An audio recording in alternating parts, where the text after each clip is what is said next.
katropa, alam mo ba na ang DWDD 1134 kHz AFP radio ay ang opisyal na radio station ng sandatahang lakas ng Pilipinas na binubuo ng Army, Navy at Air Force na siyang maghahatid sa inyo ng mga balita mula sa ating Armed Forces at iba pang impormasyon. Mga katropa, hanapin at ilike kami sa Facebook, Twitter at YouTube. DWDD AFP Radio, ang boses ng Kawal Pilipino.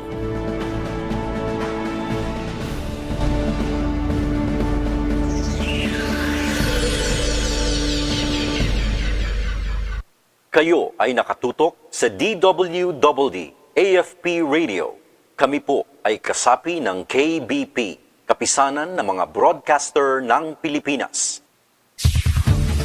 Ito ang DWDD 1134 kHz AM. Balita, impormasyon at musika. Ito ang DWDD AFP Radio, boses ng Kawal Pilipino.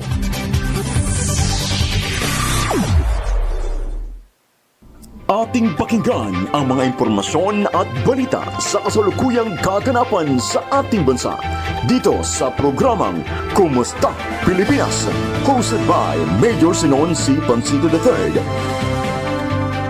and Airman First Class Glenn Guljan. Alas 10 hanggang alas 11 ng umaga, Lunes hanggang Biyernes. Dito sa DWDD Armed Forces Radio, ang boses ng Kawal Pilipino. 6 na minuto ho makalipas ang ganap na alas 10 ng umaga.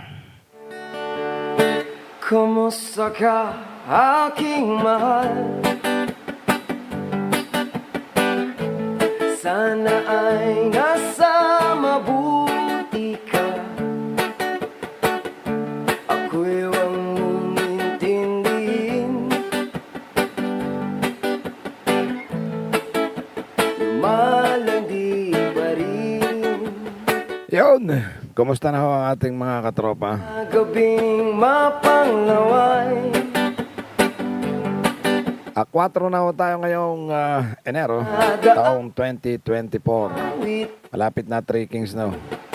January 6, January 9 naman ang traslasyon na pinakaiintay po ng ating mga maraming deboto. Okay, may mga nakalatag po ng mga security na dito sa gagawin traslasyon at yung mga ipinagbabawal po na dalhin ng mga debotong a-attend dyan po sa traslasyon.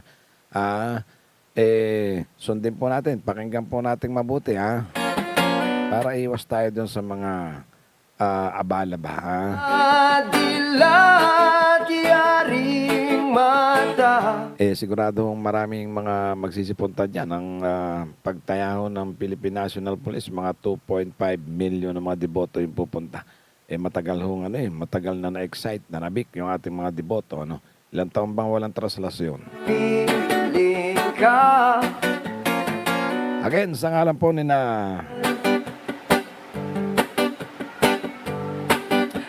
Sa alam po nila Major Sinon si Pancito III, Group Commander po ng Media and Civil Affairs Group ng Civil Relations Service ng Armed Forces of the Philippines. At the same time, siya ang Station Manager ng himpilang ito ng DWDD Armed Forces Radio, boses ng Kawal Pilipino. At ni Airman First Class Glenn Gultian, sila ang mga regular host na palatunto ng Kumusta Pilipinas. Pero sa umaga pong ito ng Huwebes, pansamantala, ang inyong makakasama po ako si Nick Lipana Echevarria. Panaginip ko'y laging ikaw. Ilan na sa ating mga kukumustahin ngayong umaga? Yung pahayagawa ng NTF-ELCAC, itong National Task Force to End Local Communist Armed Conflict na ito hong 55th anniversary ng Communist Party of the Philippines nitong last December 26. Dito daw naramdaman ng CPP, ng NPA, ng NDF, yung kanilang pinakamahina ho namang estado sa ngayon. Kumbaga, alaws na. Kamu Alaws na ang ibubuga, sabi ko ng NTFL-CAC.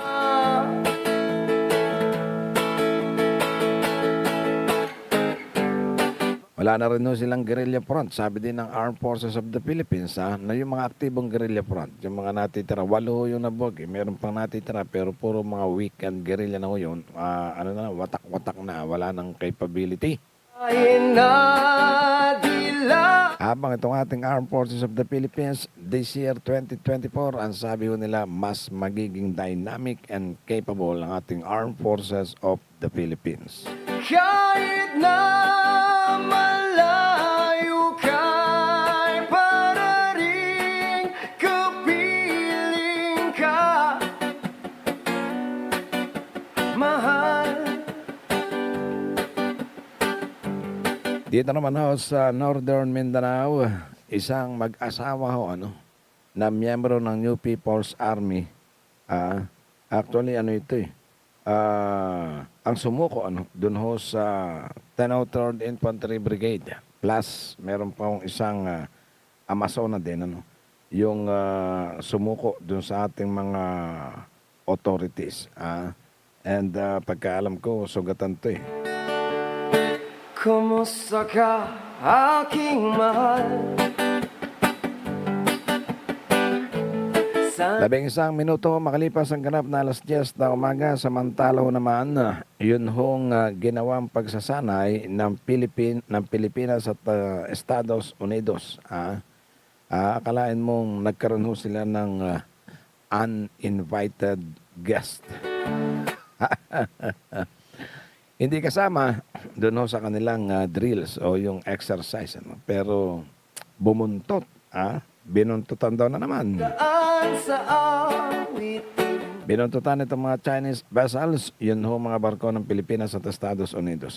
Doon ho sa ginagawa nilang pagsasanay dyan sa bahagi ng West Philippine Sea. Naaaliw pa rin. Lalamang ho yan doon sa ating mga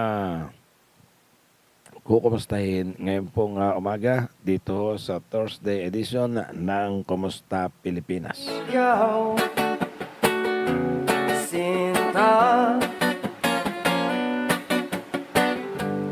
kahit na dilat yaring mata. Okay, so punta tayo dito sa ating kumustahan. Dito sa kumustahin natin yung ginawang drill o yung exercise nitong mga barko ng Pilipinas at saka ng Estados Unidos.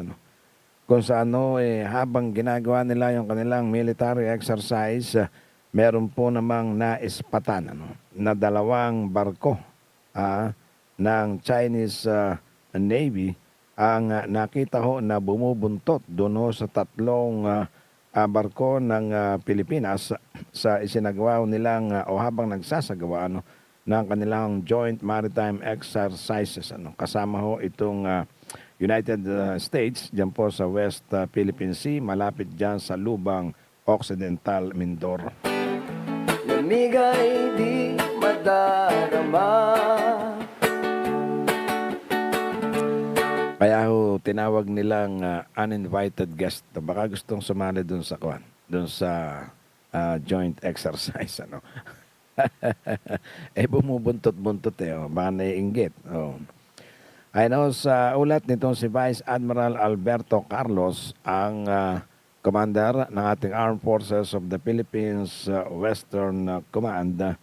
Ayun sa report, 2 naval vessels ng Chinese People's Liberation Army Navy ang nakita ho na bumubuntot sa BRP Ramon Alcaraz, sa BRP Gregorio del Pilar at sa BRP Davao del Sur simula pa ho nung umaga ng Miyerkules. Ano kaya baka type nila sabi ho sa report nito si Admiral Carlos, ni Vice Admiral Carlos, nakita ko nila bumubuntot ito simula pa ho nung umaga ng Miyerkules. Pero sabi ho naman ng ni Vice Admiral Carlos, wala namang problema yan kung bumuntot sila gusto nila kasi sabi nga niya katulad ng Estados Unidos may karapatan ho sila no na i-exercise yung kanilang freedom of navigation ano.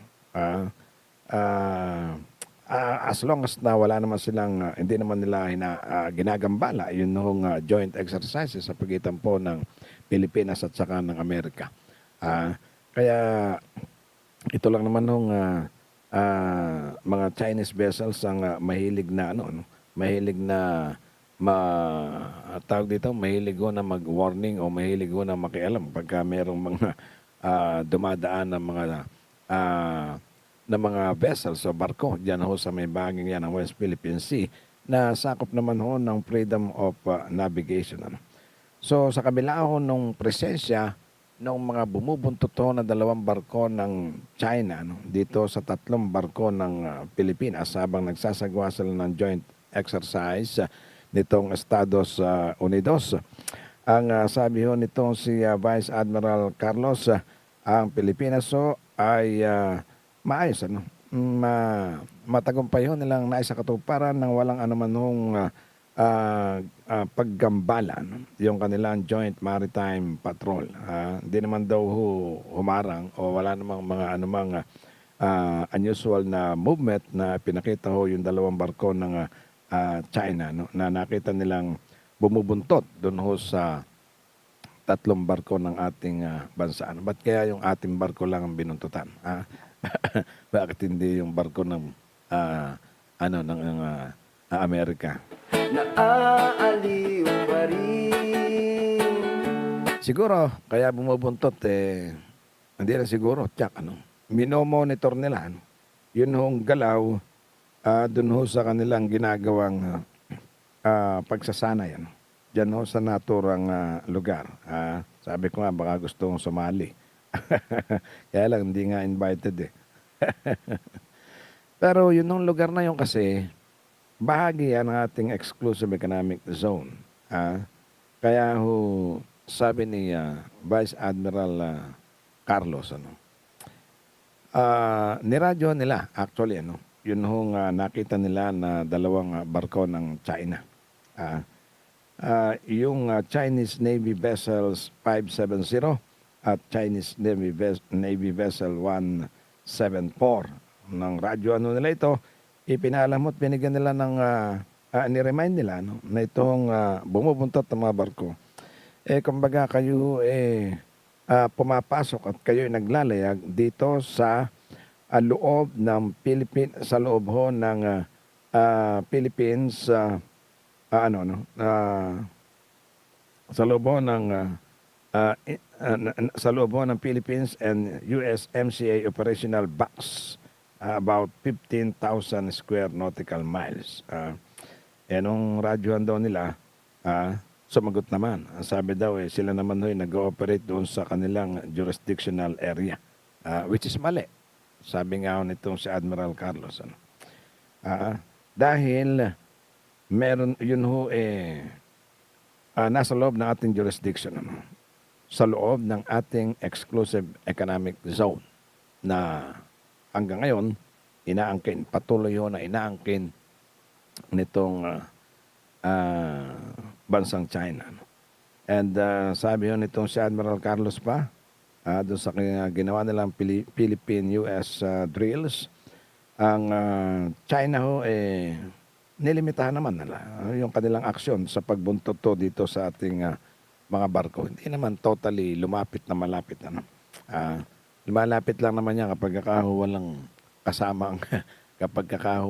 kasama yung ating mga vessels. Siguro nakita nila, teka muna, meron silang kasama doon hinay-hinay lang tayo. Parang barko lang ng Pilipinas ang gusto nilang untype nilang buntot-buntotan. Kahit na diyaring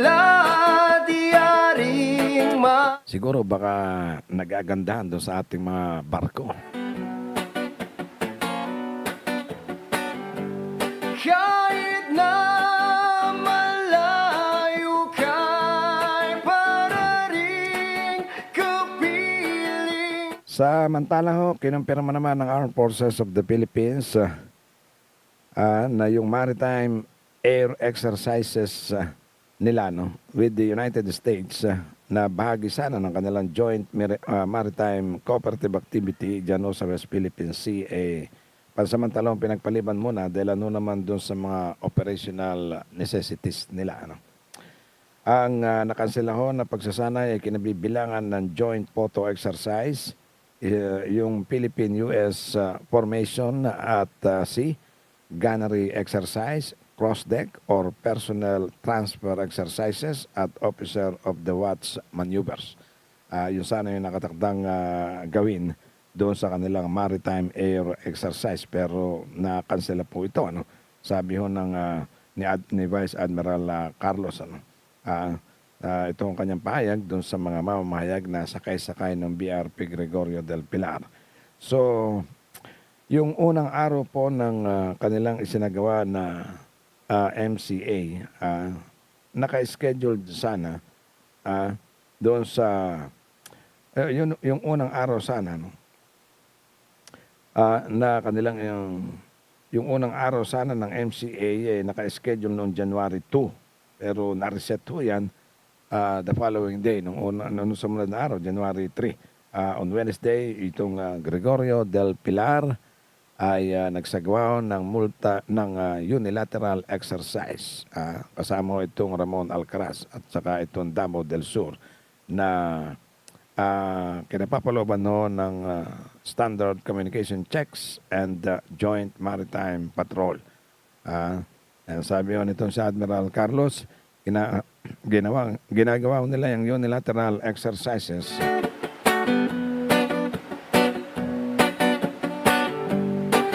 yung unilateral exercises and ang barko ng Pilipinas ay nandoon para ho sa mga kaukulang maneuvers and sinabi ho nitong kumbaga bahagi ng pagpapalakas ng kanilang capability at ang Philippine Navy vessels naman ay nagsagawa ng passing exercise kasama ho ang USS Stirat. Doon ho sa isinagawang maritime patrol, yung mga crew ng Gregorio del Pilar, doon nila na-detect yung hong People's Liberation Army Navy vessels. 570, bandang alas 6:04 ho ng umaga, na nasinundan ho ng Planned Vessel 174, bandang 7:37 ng umaga ho, dyan sa northwest at ng Cabra Island sa Lubang. So, niradyoan ho ng mga Filipino crew itong barko ng China na kumbaga nag-responde naman doon ho sa kanilang radio challenge. Alas 10:22 na ho ang ating oras dito sa ating patuloy na pag-usad ng kumustahan dito sa ating Kumusta Pilipinas. Pero sandali lang ho, mayroong report na papasok ang ating hong katropang si Terence Mordeno Grana. Alamin na natin ang kanyang report dito sa ating kumustahan dito sa Kumusta Pilipinas. Kaugnay ho doon sa bagong talagang medical staff ng 11th ID. Malugod na tinanggap daw ng pamunuan. Teng, si Terence ba yan o si Chris Bell? Teka, i-check muna natin mabuti kay ating baka nasa Congress yung mga taga 11th ID.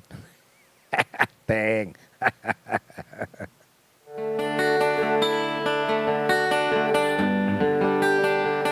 Hindi pala yun. Ito pala si Katropang Terence nga meron ng report. Pero itong kanyang report, yung produksyon ng bigas ngayon ng taon sa kabila ng nakaambang El Nino, pinaniniwalaan na bubuti ito. Alamin natin ang detalye niyan kung paano bubuti sa report ng ating katropang si Terence Mordeno Grana. Armed Forces Radio Report.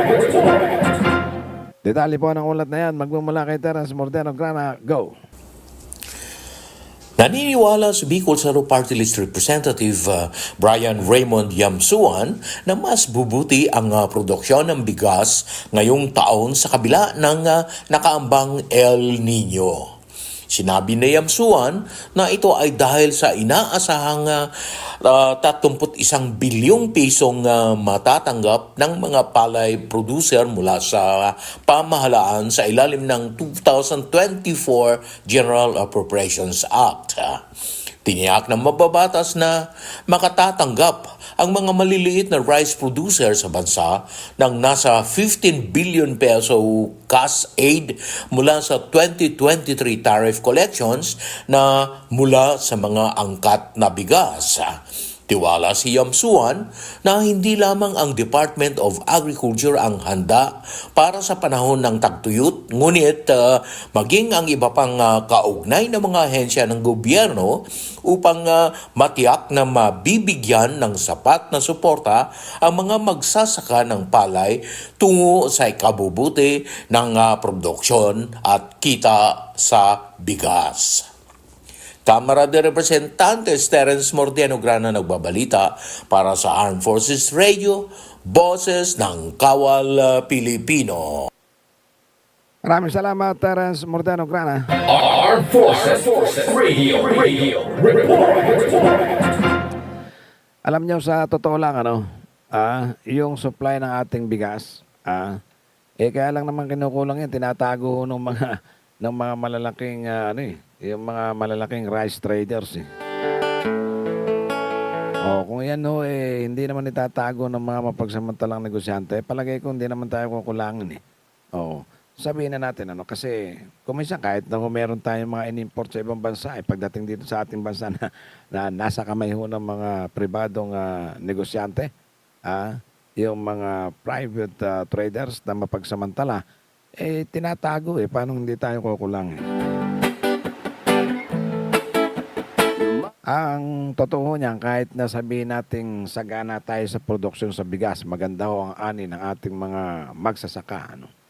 Kapag kakao talagang hindi natin na pigilan yung mga traders na yan, na siyang kumokontrol sa supply ng bigas at siyang nagdidikta ng presyo ng bigas, talaga hong kahit na anong ganda ng produksyon natin, kukulangin at kukulangin. Itinatago mamahal at mamahal ang bigas kasi pag itinago, sila yung magdidikta ng presyo. Magkikreate sila ng mga artificial shortage kasi nandun sa kanilang mga warehouse yung kanilang mga bigas na binili, yung kanilang mga bigas na inangkat. And then kapag medyo tumalab na yung kanilang plano, ayan, at saka nila ilalabas ng unti-unti, so mahal na ho yung presyo. Kaya ang kawawa din yung mga consumers, lalo na ho yung mga magsasaka, bibili sa murang presyo yung palay, tapos ipabibigas, itatago, i-hoard, pagkaho dinala sa merkado, nakuntas na ng presyo. Yung mga magsasaka ho na sila ho yung halos dugo ang ipawis doon sa gitna ho ng mga bukirin. Sa kanilang pagbubungkal doon sa kanilang mga sinasakang lupa. Pag-aalaga ho, pagsasabog ng mga abono, pagbabantay para hindi ho masalakay, masalanta ng mga peste, yung paglalagay ho ng mga pesticide. Hanggang sa yan ho umani. Sila ho ang lahat niyan. Ibinabayad ho nila yan ng pag-aararo sa bukid. O ngayon, meron silang kung tawagin parmal. Pagkatapos doon, yung kanilang ipinunla, ibabayad ho nila doon sa magbubunot ng punla. Pagkatapos, ibabayad pa uli nila yan doon sa pagtatanim. Pero ngayon, package deal na. Yung manananim, sila na rin ang bumubunot ng punla. Meron silang kinakausap, kabisilya ang tawag nila doon. Pag kinotak may kabasilya, meron sila na rin yung bubunot ng punla mo and then sila na rin yung magtatanim. Binabayaran po yan ng magsasaka. Pag naitanim na yun, babantay nila, dadamuhan nila yan. Yung mga pilapil, lilinisin mo, baka mamaya pamahay ng mga ahas o kaya yung mga butas ng mga pilapil, kailangan sarado, selyado para hindi tumapon yung tubig doon sa panahon na kailangan ng palay yung tubig. Sasabugan ng abono, lalagyan ng mga pestisidyo, binibili ho nila yun at sila ho lahat ang gumagawa nun. Pero kapag panahon ng anihan, eto na, yung mga negosyante, masyado na hong barata ng tawad sa palay. Bago doon sa negosyante, pag minamalas-malas ka, nabola ka nitong mga ahente ng palay na naglalakad, naghanap po ng mga bebenta. Pagtawad niyan, naku, daig pa ho yung mga rice traders. So, pagtawad niyan talaga namang kulang na lang hingin yung palay mo. Tapos, ayan, kaya ho kayo, yung mga magsasaka, huwag kayong pumapayag doon sa kayo nakipag-usap doon sa mga ahente kasi laway lang ang puhunan yan. Kung minsan malaki pa ho ang kinikita niya sa inyo. tumubo lang ho yan ng piso sa 1 kilo. Eh kung 200 sako ng palay ang inanin ninyo, huwag ng piso, sabihin mo 50 centimos na lang. Kapag ka yan kumita ng mga 5,000 sa isang transaksyon nila, kung minsan malaki pa yung kinita doon sa magbubukid na siya yung nagpakahirap po ng labis doon sa kanilang pag-aalaga sa mga palay. Hindi ba, kung minsan hihigit lang yung magsasaka dahil may humigit lang ng mga 5 sako ng palay, minsan talagang totally nalulugi pa. Pero kung minsan naman ang magsasaka, mayroong utang ho doon sa mga warehouse, sa mga traders, wala ka namang magawa, kundi sa kanila mo rin ipapasok yung inani mong palay. Kasi may utang ka doon. Pag di mo doon pinasok, hindi ka na uli makakautang. Ngayon, pag ipinasok mo naman sa kanila, kung magkano presyo lang ang kanilang itatawad, yun lang din. Kaya kawawa ang ating mga magsasaka. Alam nyo bang ang mga magsasaka, ang siya kong nagtatanim ng atin ng bigas na kinakain, ng mga gulay na atin ng kinakain. Sa kanila ho nang gagaling ang mga kinakain nating mamamayang Pilipino. And yet, alam niyo ba ng mga magsasaka ho, ang pangkaraniwan, kapos sa pagkain. Naway dinadaan sa awit. Tingnan mo yung mga magsasaka natin na lumulusong sa bukid. Yung lalo na yung mga gumagawa, yung mga katiwala gumagawa sa bukid. Tingnan mo mga kuko, halos patay na ho. Abel, ikaw ho ang nag-aararo ng bukid eh. Pagkayari ho ng parmal kasi, isang basag lang ng parmal yun. Aararuin, lilinangin mo na babasagin mo uli hanggang sa maihanda mo yan para mataniman. Sunog ang kulay ng ating mga magsasaka. Sa gitna ho ng katirikan ng init ng araw, nandun sila sa gitnang bukid, nagdadamo, nagtatabas. Tinitingnan nila yung mga tanim nila. Kay palay yan o kay gulay, ganun no ang ginagawa nila. Kailangan nilang bantayan. Ang mga kamay, kapain mo ang mga kamay, talagang puno na po ng kalyo. Yung mga paa, halos meron na hong mga tibak. Nagbibitak na. Totoo ito, nangyayari ito. Kahit tingnan nyo ang mga magsasaka sa mga probinsya. Pero, sa gitna ho ng kanilang sakripisyo at pagod na yan, alam nyo bang sila ho ang talagang hikahos na hikahos sa buhay? Sila yung kuminsan ho walang maisaing. Sila ho yung kuminsan kung walang ma-harvest na gulay, wala rin iuulam. Hindi tayo nagiging OA, pero doon ho sa mga nakakakita sa buhay ho ng mga magsasaka, yung mga magsasaka na malalaking magsasaka, yan. Talagang yun hayahayang mga buhay. Pero itong mga manggagawa lang sa sakahan, magkano ang binibigay? Limbawa, meron kang paalaga na isang hektaryan lupain. Alam niyo ba, sabihin natin 10% kayo dyan sa isang hektaryan nga. 10% doon sa aanihin. Pagkatapos, bibigyan mo siya ng kalahating sako ng bigas at saka 500 pesos.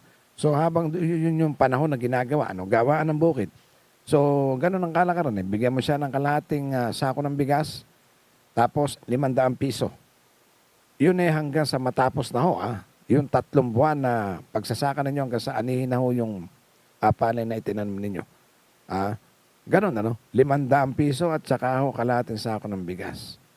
Tatanong ko kayo, yung bang kalahating sako ho ng bigas na yan, at yung 500 piso sa tingin ninyo, kayang itagpos niyan yung magsasaka, doon sa loob ng 3 buwan na gawaan ho sa bukid. Kamusta? Isang magsasaka lang ho yan. Paano kung yung magsasaka, yung gumagawa sa bukid, yung trabador, paano kung yan merong anak, mga 2, 3, 4 kaya, na nag-aaral pa sa eskwelahan? O ngayon, pagdating ho ng anihan, pag halimbawa isang hektara ninyo, umanin ng 100 sako ng bigas, ang mapuporsyento doon dahil 10% is 10 sako ho ng palay pala. 10 sako ng palay yung sa kanya. Pagkatapos niyan, mag-aantay ka na naman ho ng gawaan. Yung bang 10 sako ho ng palay, yung pagbibilan ho niyan, o yung iba, siyempre, pabibigas mo para meron kayong bigas. Tingin ninyo, sasapat yan? Kung meron kang anak na nag-aaral, sa loob ng ilang buwan na muling mag-aantay ka uli. Walang gawa katulad doon ngayon, merong mga lugar na hindi nagkaroon ng second crop. Edi mag-aantay yung 3 6 na buwan, naku, kalahating taon po yan. Teka muna. Paalala mo muna tayo, then babalik tayo sa huling bahagi ho ng Kumusta Pilipinas. Ateng. Alamin ang mga mainit na balita mula sa ating Armed Forces. Tumutok sa 1134 kHz AM sa inyong mga radyo. At manood online. I-like at i-share ang AFP Radio DWWD Facebook page. Ito ang DWWD Armed Forces Radio, ang boses ng Kawal Pilipino. Leadership brings out the best in us. We become the best versions of ourselves, leading by example. We learn to live with honor, take pride in our patriotism, and answer the call of duty. A leader doesn't just strive to make a living, but aspires to make a difference. We are trained to let fear be but a precursor to valor. And to thrive and triumph in the face of fear is what it means to be a soldier. But first, we need to make a choice. We must desire to help others, liberate the oppressed, and be a champion of peace. We must choose to inspire a nation worth fighting for. It is a choice that gives a sense of purpose and lifts us to great heights. Destiny waits for no one, and the choice is yours to make. Don't wish. Become.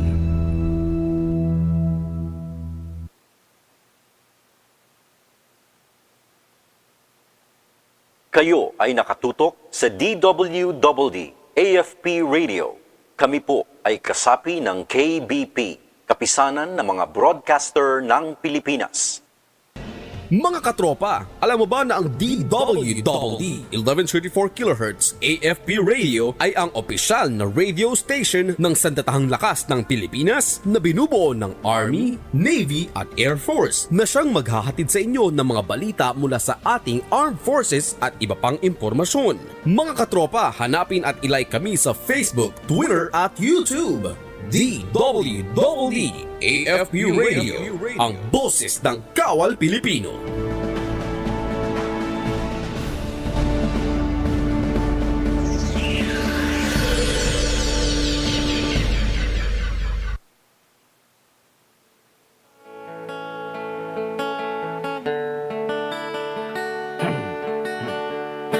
Kumusta ka, aking mahal? Sana ay nasa